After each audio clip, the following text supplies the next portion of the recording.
Raptors trade rumors are escalating right now surrounding RJ Barrett, and I absolutely hate it. As we've seen multiple reports drop regarding RJ Barrett's future and involving a trade, and now these rumors have named multiple suitors for RJ Barrett. And yes, while there are some interesting players and packages that could be put together coming back to the Toronto Raptors, everything we've been hearing, all the discourse, frankly, has me very, very frustrated. So we're going to break down what the reports have been of RJ Barrett over the past few months and now the new rumors that have people fired up, what it means for the Toronto Raptors. They go forward trading RJ Barrett and what we can expect from this Toronto Raptors team in the offseason. So lots of stuff to break down out here in this video. But folks, you guys have been crushing it, hitting the subscribe button as of late. I appreciate every single one of you. If you're a part of the 52% of our viewers that haven't hit the subscribe button just yet, make sure you guys hit that sub button so you don't miss a single thing that's going on with this Toronto Raptors team. But let's jump into it because, of course, RJ Barrett's a piece that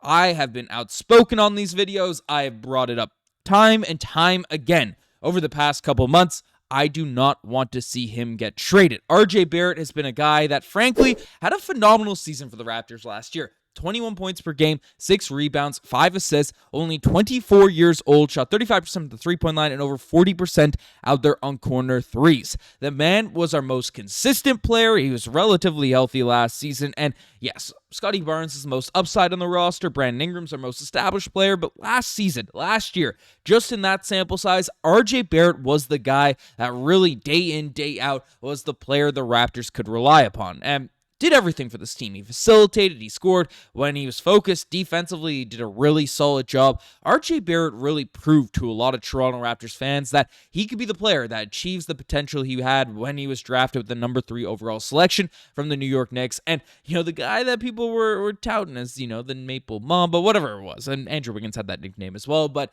a guy that really just has that potential for this team. So we saw that last season, but we've seen a ton of reports, and this has come out over the past couple months from Mike Scotto. These aren't specifically new, but he came out and said, with the Toronto Raptors envisioning a front court of Scottie Barnes and newly extended Brandon Ingram, along with former lottery pick Gradey Dick at shooting guard, where does that leave current leading scorer RJ Barrett's future? Based on conversations before the deadline, Barrett could be a trade candidate to monitor this summer. So that's coming from Mike Scotto. Went on to say that the Barrett was discussed in trade talks for Brandon Ingram with New Orleans, but the Pelicans preferred the expiring contract of Bruce Brown and stretch 5 center Kelly Olynyk, who's owed $13.5 million next season. With Trey Murphy and Herb Jones on the wing, the Pelicans didn't view Barrett as a suitable fit for their roster, as talks would have necessitated them finding a third team. So the Raptors already were shopping around RJ Barrett. Masai Ujiri was willing to throw him out there in the Brandon Ingram sweepstakes. And the other report indicates this summer he could be a trade candidate and everything that's going on there. Now, this is a part I've given my 2 cents on this. I think it would have, I'm very, very happy we got Brandon Ingram. I think the trade we made to acquire Brandon Ingram was phenomenal for the Toronto Raptors.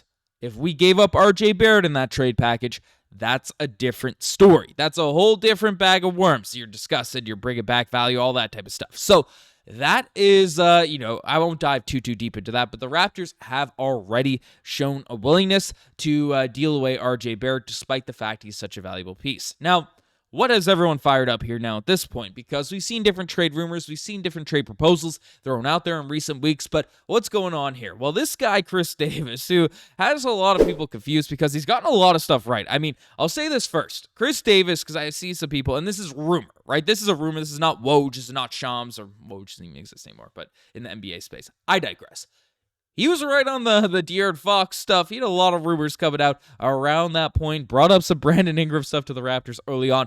He's gotten some hits. He's been very quiet since the last trade deadline, but he came up from the mud and ended up breaking down this report saying the Toronto Raptors are quietly assessing trade possibilities for RJ Barrett, league sources state. The Atlanta Hawks, the Sacramento Kings, the Chicago Bulls, and San Antonio Spurs are all showing early interest that can intensify as the draft approaches. So this is interesting. Again, take it with a grain of salt. He is, he's gotten some stuff right. He was pretty on the money with the De'Aaron Fox stuff, different things heading into this year's trade deadline. However, it's it's interesting, but it does fit some of the narratives. It does fit some of the discourse that have come out from other reporters. And that is an interesting list of teams. And frankly, if we look at these rosters, which we'll go through now, not a lot of guys that really, get me amped up, get me super juiced. So the first team is the Atlanta Hawks, who of course have Trae Young. I don't imagine he'd be in an RJ Barrett trade, but they do have some pieces. Clint Capella, again, is a free agent. Karis LeVert's a free agent. Look at the 25-26 season for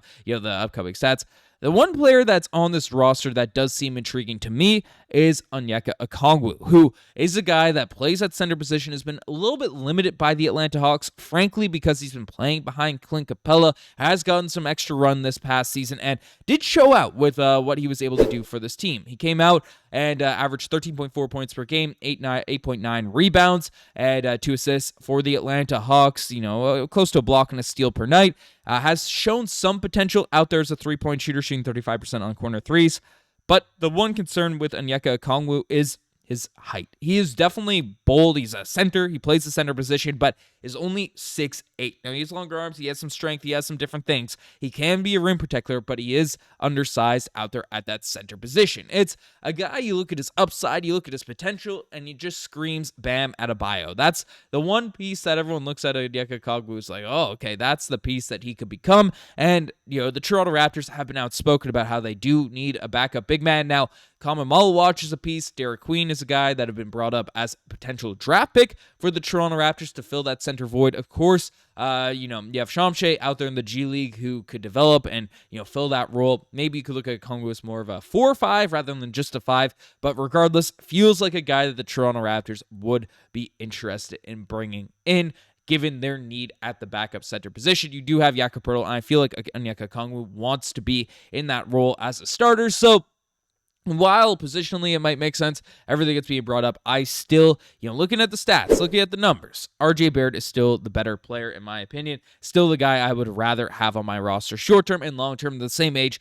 I don't want to trade RJ Barrett for a deal surrounding Onyeka Okongwu, and frankly, I don't think the Atlanta Hawks are that eager to trade Okongwu here now at this point either. So it doesn't really make sense on either side. I mean, Risa Che, you're probably not getting. Terrence Mann, not that intrigued in that contract right there, averaging less than 10 points per game, and then Dyson Daniels is going to be off the table in one of these trade packages. Jalen Johnson, of course. So I don't see a lot of other pieces that have me juiced out there as an Atlanta Hawks trade.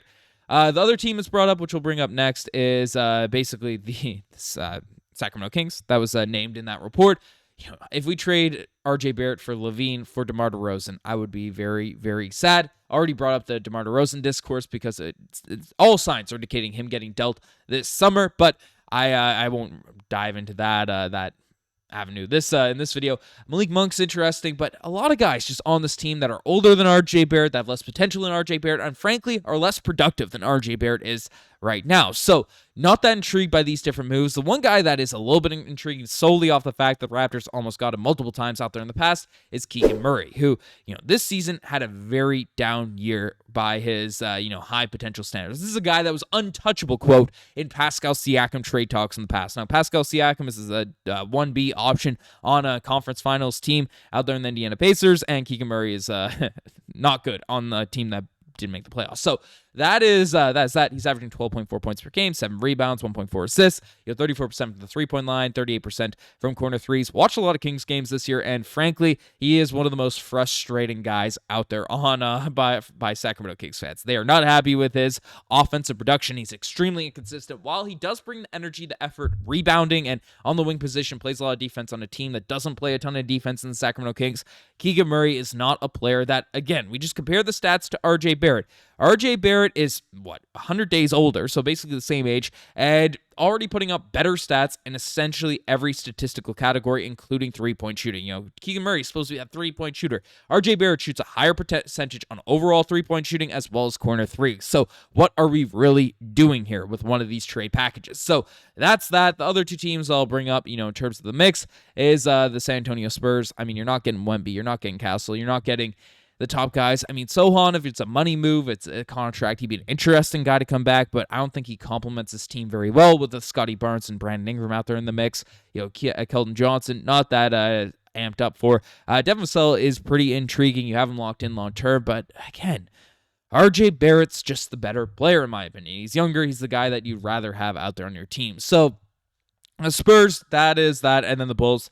literally no one on the Bulls that really just, Kobe White could be cool, but really beyond that, trading RJ Barrett for any of these dudes would have me disappointed. So that's a reality of what's going on. There's the teams that are thrown out there. There are some interesting pieces. Maybe add some draft picks, so it makes things cooler, but not stuff I am very, very stoked about. So let me know what you guys think about all this in the comment section down below. You guys have best take as far. Subscribe to the channel if you guys haven't already. Anyways, I'm signing out.